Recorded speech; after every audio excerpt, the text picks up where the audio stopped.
Welcome back na naman dito sa aking channel. Panibagong araw, panibagong video na naman tayo ngayon. May ibabahagi na naman ako sa inyo ngayon na ritual. Ito'y simpleng gabay at simpleng pamamaraan at ito ay makakatulong sa inyo. At kung bago sa channel ko, ay huwag niyo pong kalimutang mag-subscribe at pindutin ang notification bell para palagi kayong updated sa mga bago kong videos. Gusto mo ba na ikaw lamang ang hanap-hanapin niya sa bawat oras? At halos hindi siya mapapakali kung hindi kanya nakikita o nakakausap kahit sa cellphone man lang kung LDR kayong dalawa. Kaya gawin mo lamang itong ritual na ituturo ko sa inyo ngayon. Dapat kayo ay palaging naniniwala sa mga ganitong pamamaraan. At ang ritual na ito ay pwede mo ito gawin sa kahit na anong araw o oras na gusto mo.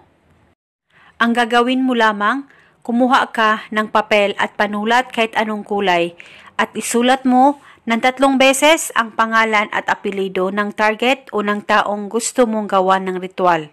Dapat alam nyo ang kanyang tunay na pangalan sa oras na gagawa kayo ng kahit anumang mga ritual.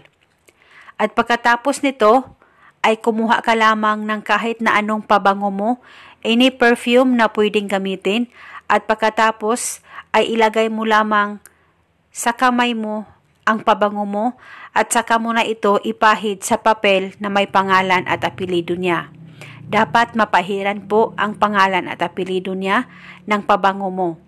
At pagkatapos mo ng pahiran ang papel na may pangalan niya, hawakan mo muna itong papel, titigan mo lamang ito ng maigi, mag-focus ka, mag-concentrate, pakaisipin mo siya at pagkatapos ibulong mo ang spell na ito.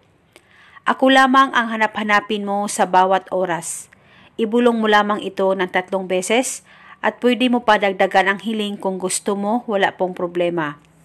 At pagkatapos ay tupiin mo na itong papel kahit ilang tupi at iipit mo na ito sa bulsa mo, sa panty mo, o di kaya sa wallet mo, o di kaya ilagay mo ito sa bag mo at dalhin nyo ito kahit saan man kayo magpunta.